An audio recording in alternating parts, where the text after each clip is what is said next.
मुख्यमंत्री अशोक गहलोत का होटल आना और अजय माकन का निकल जाना, ये कांग्रेस हाईकमान और गहलोत के बीच के बदले हुए रिश्तों का इशारा है। इससे पहले अजय माकन ने साफ कर दिया कि रविवार को बुलाई गई बैठक पार्टी हाईकमान को नागवार गुजरी है। इस तरह की एक मीटिंग धारीवाल जी के यहाँ बुलाई, क्या उनके ऊपर किसी तरह की अनुशासनात्मक कार्रवाई की पार्टी सोच रही है या सोचेगी? देखिए, प्राथमिक दृष्टि से तो ये अनुशासनहीनता है ही है।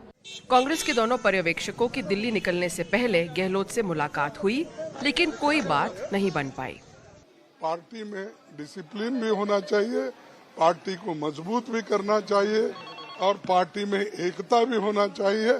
इसके लिए जो स्ट्रेटेजी कांग्रेस प्रेसिडेंट करेंगे उनको सबको मानना पड़ेगा। रविवार का दिन गहलोत का रहा, जब उनके समर्थक विधायकों ने इस्तीफे की पेशकश तक कर दी।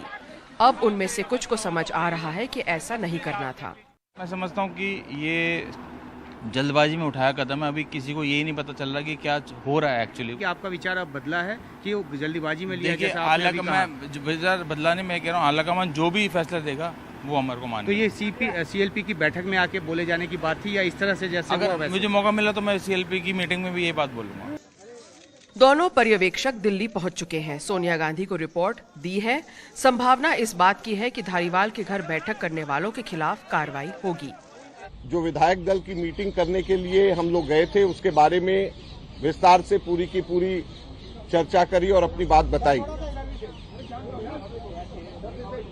कांग्रेस अध्यक्षा ने हमारे से एक लिखित रिपोर्ट पूरे घटनाक्रम के ऊपर मांगी है और वो लिखित रिपोर्ट आज रात या कल सुबह तक के हम कांग्रेस अध्यक्षा को दे देंगे। अगर आपको डिसिप्लिन को लेकर कोई नोटिस मिलता है हाईकमान से तो? हक है मैंने कहा हाईकमान का हमारे सारे कामों पर नजर रखे। अगर हम कहीं गलती करते हैं तो हमको ठीक करें, अगर हमको ज़्यादा बड़ी गलती करते हैं तो हमसे स्पष्टीकरण मांगे और हमारी जिम्मेदारी बनती है कि हम हाईकमान को अपने स्पष्टीकरण से संतुष्ट कर सकें, पूरे सम्मान के साथ, पूरे जिम्मेदारी के साथ में। और अगर फिर भी हमारी कोई गलती हाईकमान मानता है, तो हाईकमान को सजा देता है, तो उसको भी हम भुगतने को तैयार। जब ये बैठक का खेल रचा जा रहा था, तब अशोक गहलोत सैकड़ों किलोमीटर दूर जैसलमेर पहुंच चुके थे।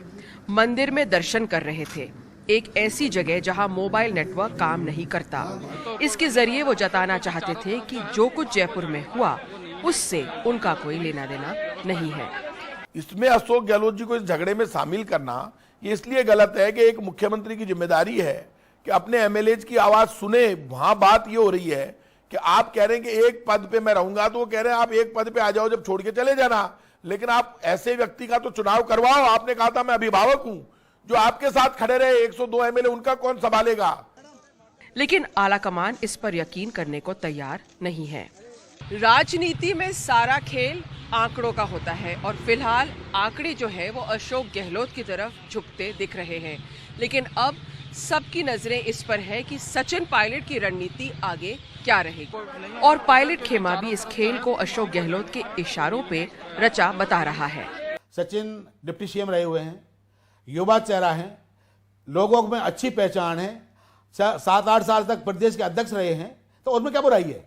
अगर आलाकमान उनको बनाता है तो बेस्ट है। मैं तो ये कह रहा हूं कि उस चेहरे से हमें और मजबूती मिलेगी। 2023 के चुनाव में हम अच्छी तरह से सरकार बना पाएंगे। वक्त का पहिया घूम गया है। 2020 में सचिन पायलट खेमे ने जो कुछ किया उसे बगावत कहा गया और अब अशोक गहलोत खेमे ने जो कुछ किया है उसे सीधे तौर पर हाईकमान से अदावत माना गया है। होटल से दिल्ली के लिए चलते चलते अजय माकन का गहलोत से मुलाकात की मनाही सीधा इस बात की निशानी है। हालांकि गहलोत के आत्मविश्वास का राज इन दो पंक्तियों में छिपा है कि लगा के देख लो, जो भी हिसाब आता हो, घटा के तू मुझे गिनती में रह नहीं सकता। जयपुर से हर्षा कुमारी सिंह और कैमरा सहयोगी पवन कुमार और एजे जोसेफ के साथ उमाशंकर सिंह, एनडीटीवी इंडिया।